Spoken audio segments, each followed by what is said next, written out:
Today we're going to talk about blogging and images and videos that you can use inside of your blog.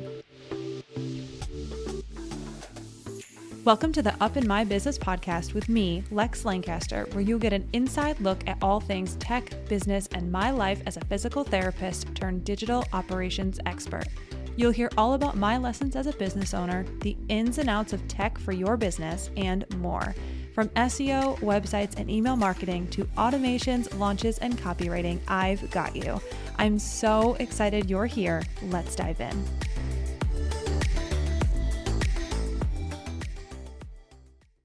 As always, before we get started, I want to take a few moments to highlight Up in My Business's show sponsor, Jane App. Jane is a clinic management software and EMR designed to help you run your clinic and prevent no-shows.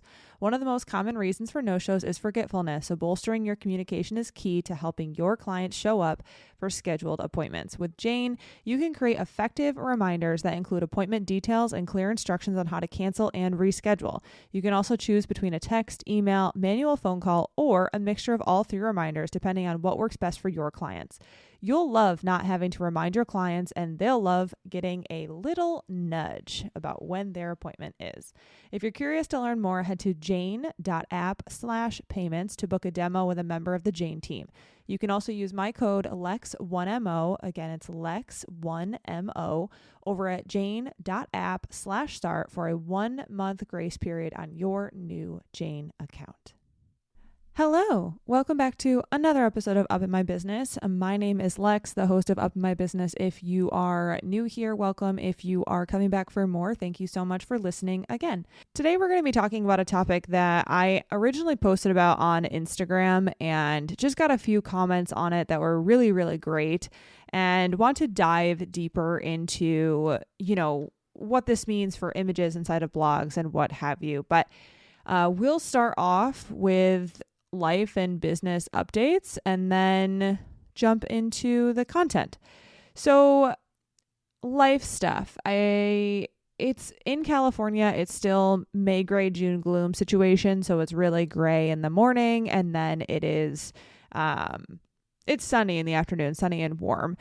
And honestly, I do have a hard time with the whole morning being gloomy because that's when we're outside for volleyball most times. So I'm trying my best to get outside and get some sun in the afternoon, and it's been working pretty well. But yeah, I will say I am the person who gets just, I don't want to say affected, but kind of. I get affected by the gloominess and not having morning sunlight. It definitely affects my brain. So thankfully that will be over soon. But other than that, obviously the weather, I can't complain. I really cannot. I know it's hot on the East Coast. My parents still live on the East Coast. My parents and my brother. And they've said it's really warm over there now, which makes sense. June is usually a warm month there. So it will be warmer overall where they're at compared to here. I think people think I live in California and it's hot. It's not hot here. I feel like the hottest it got last year, and it was only a week, was probably 85. It doesn't really get hot where we are because we're near the beach. So, but either way, I am really excited for summer. Things slow down a little bit on my end for business, purposefully or on purpose. And it'll just be nice to be able to enjoy that a little bit more. Personal stuff. Otherwise, I'm thinking there's really not much else to report. Everything is really just consistent, easy. We bought plane tickets to go visit Shantae's family, for Christmas in July. And she did all the shopping for plane tickets, but was relaying to me how expensive plane tickets are. And I was like, I just don't understand when it's going to stop going up. And it's also mind blowing to me because plane tickets have always been kind of expensive. I say this from someone who I didn't travel a lot. I traveled enough, but didn't travel a lot. And buying a plane ticket for me was I assumed, because I lived in a small town, so most plane tickets it was a connection. I'd have to go from a small airport to a big airport to go anywhere. But I recall when I lived in New Hampshire, if I were to fly out of Boston and come to LA, the tickets were $200. And I know this because I remember visiting here for the first time and deciding where I was going to fly out of. And flying from Boston to LAX was literally $200. And I feel like if I were to look up that flight right now, it would be like $500 or $600. Anyway, everything is expensive. On that note too, I was talking to a client and she was like, oh my God, yes, absolutely. I remember in college, and this might be true for someone else too. I remember in college when I would go to the store, right? And I would buy ground beef because ground beef was cheap and I could afford that as a college student. So I would buy ground beef and it was cheap, and make taco bowls, anything that required ground beef, whether it was 93.7 or 90.10. I didn't like high fat, like 80-20, 85-25 because it just made my belly feel weird. But I remember that being cheap. And I literally looked at the ground beef prices the other day and I was like, ground beef is $11.99 a pound for 93.7. And obviously I'm living in California. I know this. But I'm like, what happened here? So anyway, just saying out loud, food prices are insane. And then also just sending out all the love and hugs and strength and energy and whatever else moms and just parents in general need during this time. I was made aware of a term called Maycember. And this one was made aware to me because I was on a call and basically a mom was like, it's crazy right now. It's absolutely crazy town because sports and graduations and like the external stuff like dance class, which isn't necessarily a school sport, but it's still an activity. And then the summer vacation starts.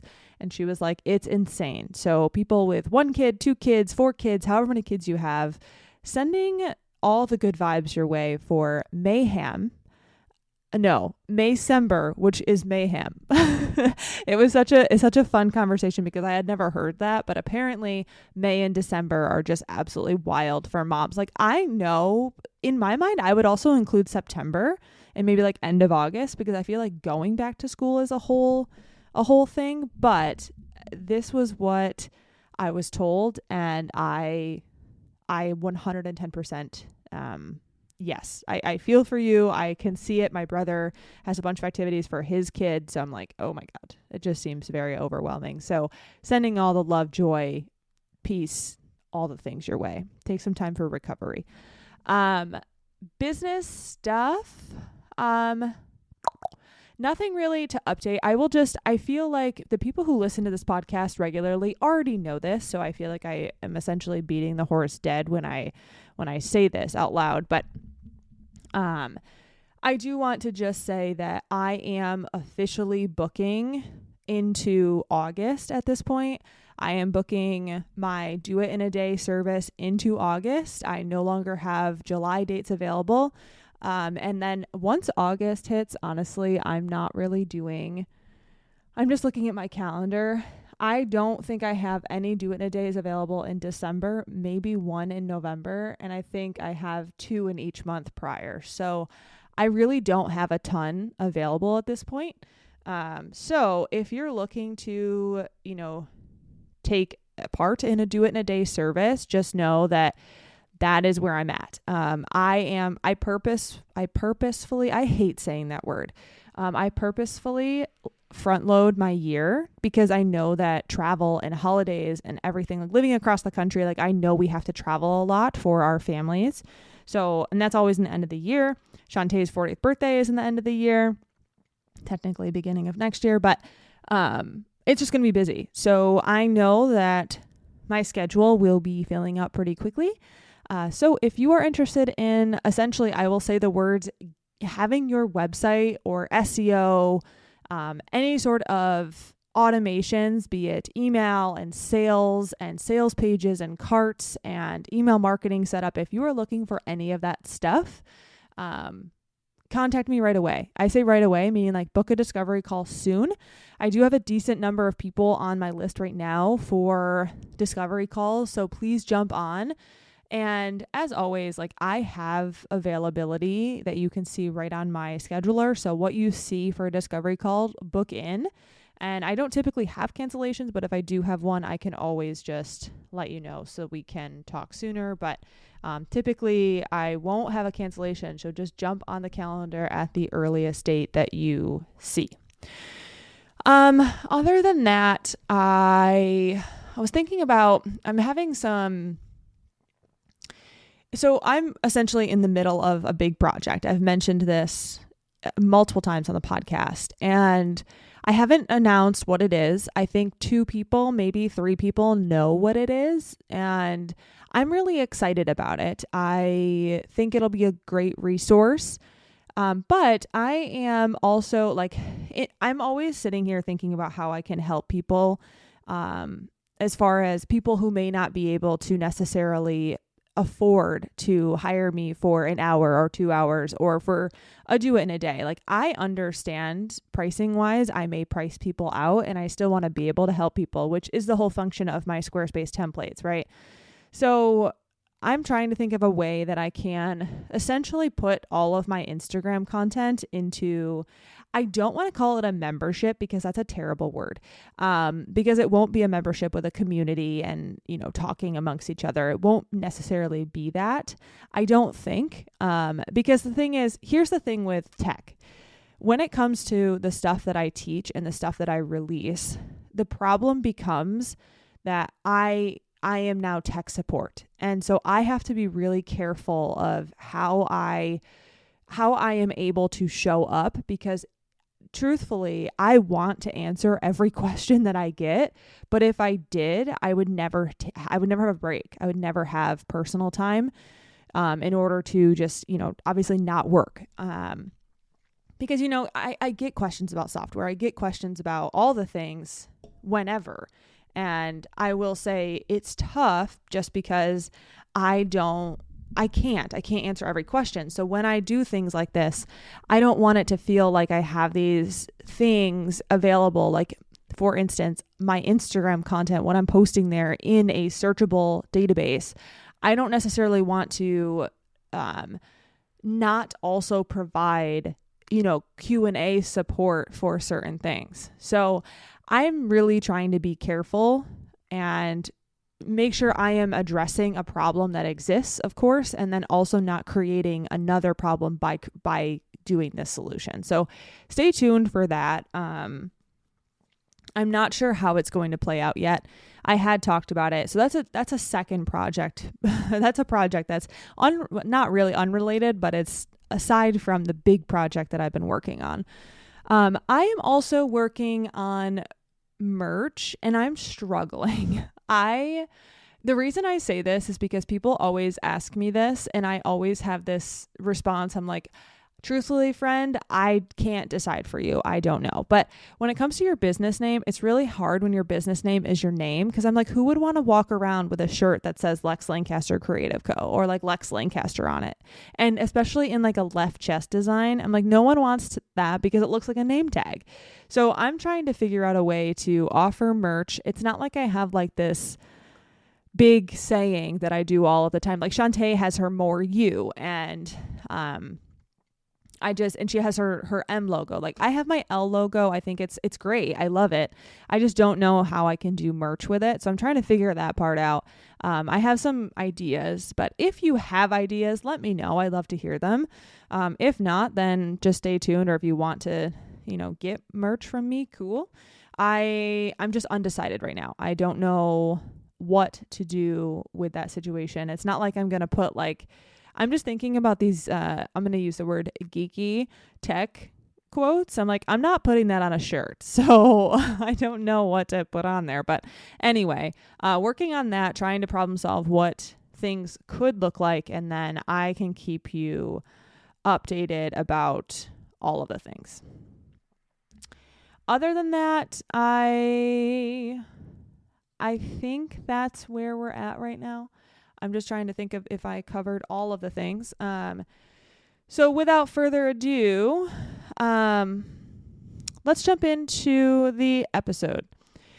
So today we're going to talk about images and videos inside of blogs. Now, I am this topic, I want to give a big disclaimer and help just understand I am not a lawyer. So what I'm saying here does not mean that you should just take what I say and do what I call and just like take my advice and listen to me. I am telling you what I know to be true as far as let's just call it what I know about what you need to check out. I'm not giving you permission to use images. I want to be very clear there. That is on you. So I am going to give you the information that you need to know, and then you can go act accordingly. I am not giving you permission to do certain things. I will be very clear if there is a resource that is free or paid or whatever. So here's the backstory. When we write blogs, when we have content online, we like to put images and videos inside of those things because it does improve just engagement overall. It does make things more interesting. People are willing to stay on there longer. It does help. So the thing is what we have to work around is licensing. I know people who I know that people just go to Google, search for an image, download it, and then stuff it in their blog. And I'm here to tell you that there are licensing requirements and a lot of legal pieces behind that you need to start thinking about if you're doing that. There's copyright rules, licensing, and there's use guidelines. So you can actually see no matter what company or what website you are getting images from, they have a terms of use and a licensing guide for their images. I'm taking a sip of coffee. It's 8 a.m, believe it or not. Okay, so they have these guidelines that you have to follow because it's a legal document. By using their site, you know how I always talk about legal documents on your website? That's one of their legal documents, their terms of use. And it's just saying you can only do this thing with our images. You can only do X, Y, and Z. So I am going to give a blanket statement and just say, unless you know for sure that you can use something in your blog, don't just assume you can. I'm going to read a comment from Tracy Scher, who is Pelvic Guru 1 on Instagram. And she also has if you're listening to this, I need to make sure I say her Pelvic Global. It's Pelvic Global, Pelvic Guru _official. And then she owns the GFAM. So I believe it's Global Pelvic Health Alliance membership. I wanted to make sure I got that right. So Tracy has 2 comments that I'm going to read that are really, really important. So she had commented on my post because I tagged her. She has with GFAM, if you're a pelvic health provider, if you're not a part of GFAM and you're writing blogs, I honestly would say go be a part of it. Just expect to pay, right? You have to pay for life for this thing. And, it's a continuing education write-off. It's an image write-off, whatever. It's a write-off for your business. But that would be my suggestion because she has great images that she allows you to use. And I'm going to read her comment now. So she says, "Thank you for the tag. You are correct. Permission must be in writing or if you in that legal document, right? I just finished talking about this on a webinar. I faced over $150K in a lawsuit for using only 2 pictures of a uterus for a free blog site." She said, "That's a long story. That's why I'm so passionate about giving anyone in our community at GFAM the permissions to use the images we have. I see many people using images that are problematic." And then she says, "And be careful when you hire people to make your website. Ask about photos and images being used. My attorney shared that oftentimes website companies use stock photos without copyright permissions. So the owner of the business doesn't even know until it's too late." So here's the thing. What she's saying is that when she had a picture or 2 pictures on an old free blog site that she had and was sued for the use of those images because she didn't have permission to use them. And that's why she's passionate about saying, I'm going to give people who are a part of this membership use to these images that I have. And her images are gorgeous. So with that being said, the question then, becomes, well, what images can I use? My because we want that. We want you to use images. We want you to use videos. So I'm going to go through a couple of options with you. And then I also am in communication with an anatomy app that I'm going to post in the show notes if they get back to me. So if they get back to me, you will see a link in the show notes about that company. If they don't, then I'll add it when they do. But I'm hoping I hear back from them in the next couple days at least. So we'll see. But anyway, here are some options for you.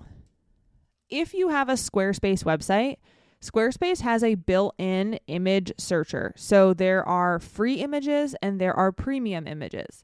The free images are what they are. They're free and you can use them on your website. You can't download them and make them available on your website, or you can't download them and put them elsewhere, like into advertisements and what have you, but you can use them on your website. And they're free. So if you have a blog post and you have a blog post about running, you can search for a free image running and then put it on your website with that free image finder. It sources images from Unsplash. So if you go to unsplash.com, you can also find free images that are available for you to use. Now, on Squarespace as well, they have the premium images, which are usually $10 a piece, US dollars. So if you go to the premium images section, you will see that the pictures are just better. They're better. That's why they're paid. So you can download pictures. I'm sorry, not download. You can add pictures from the premium section of Squarespace images to your blogs, and you just have to pay for them first. And they're $10 a piece. And then once you pay for it, you can just use it across your site. I love that option because now we're paying for it once. We can use it all across the site. We know that it's legitimate because we're paying for it through Squarespace.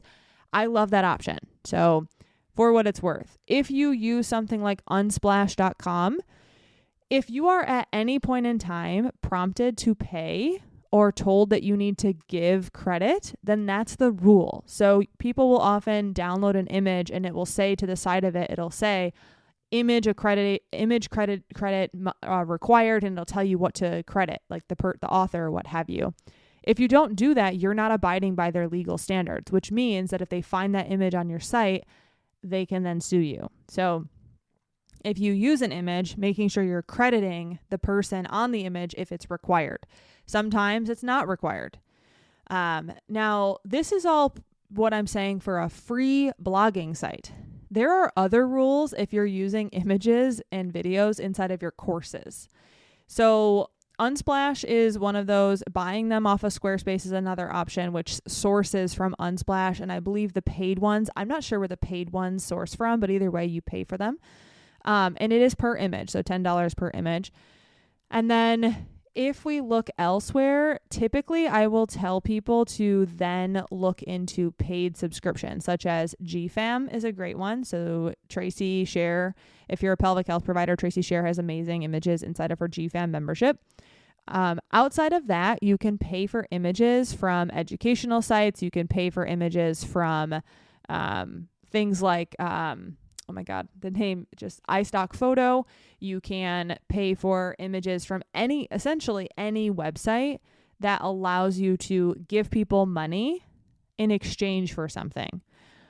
So the thing that I will tell people, and this is like a red alert, if you're screenshotting an image or if you're right clicking on an image and clicking download image, that's wrong. So that's where that's how I tell people, you're doing something wrong if those are the two things you're doing. If you're just right clicking on an image that's located on Google or located on someone else's website, you're right clicking on it and clicking download. Or if you are screenshotting an image and then uploading that, this is wrong. So that's where you need to press pause and understand that you may be very likely not abiding by copyright and potentially doing licensing negative things. Now, Canva is kind of Canva is great. So if you pay for Canva, from my basic understanding, as well as from all suggestions, if you're paying for Canva, you can use their images on your website. Now, the difference then becomes, how you use them and if you're able to continue using them after you stop paying. Assuming people would never stop paying for Canva, but regardless, I mean, most people do just continue to pay. So if you pay for Canva, typically you can use Canva images, Canva graphics on your website. So just for what it's worth, typically that is the case. Now, because I know people will ask about Canva, like, can I download an image from Canva? Typically also, you can't just download an image without adding something to it in a lot of places.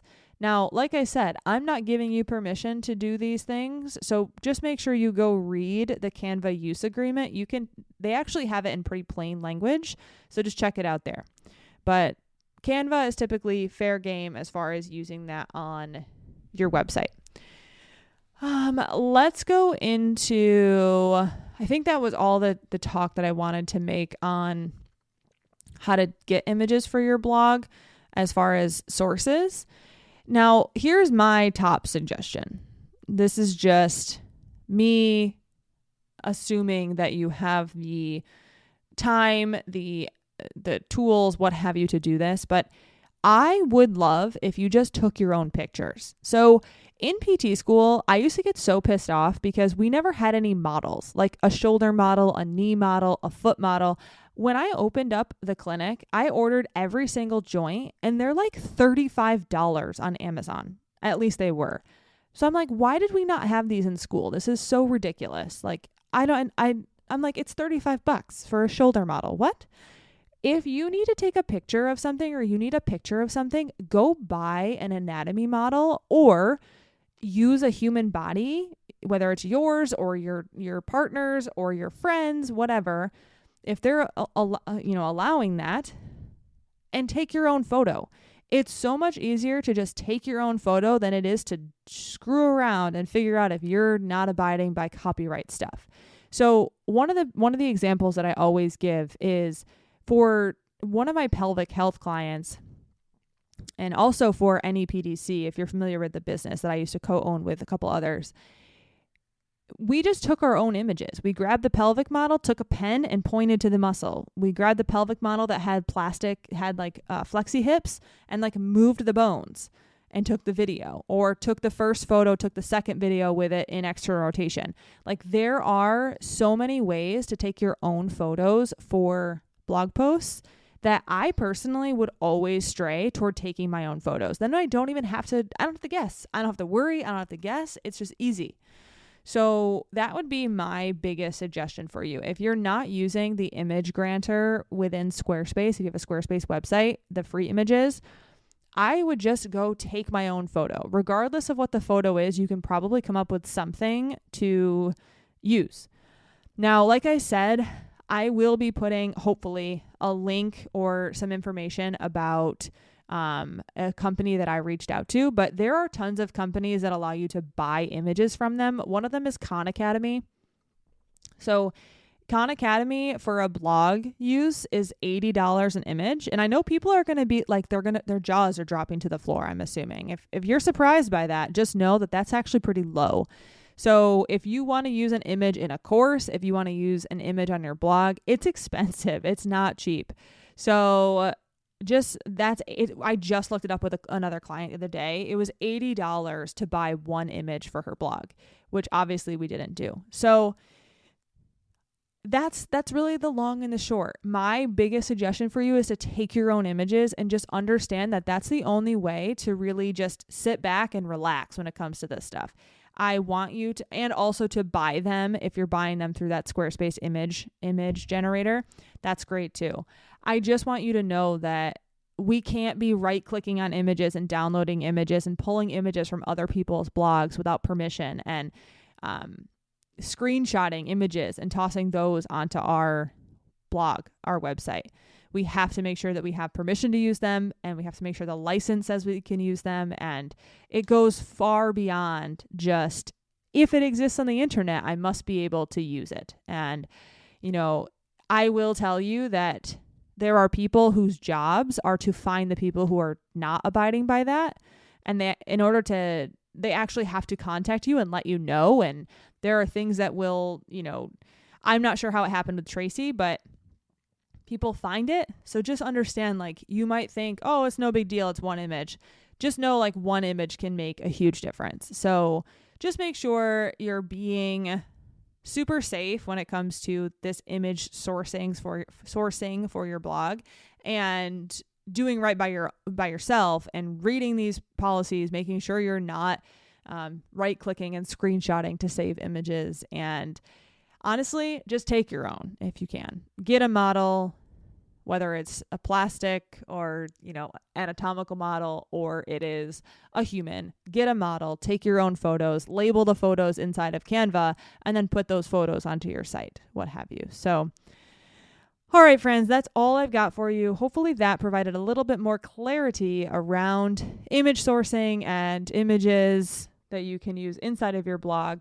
And if you have questions, let me know. But as always, I'm not a lawyer, so make sure you are also just doing due diligence on your side to make sure you're abiding by the law. And yeah, that's all I've got for you. So I look forward to the summer and continuing the podcast every single Monday. I am always open to hearing your suggestions for topics. Would love to hear what you want to learn about, and I can record an episode on it. So thank you so much again, and I will catch you next time.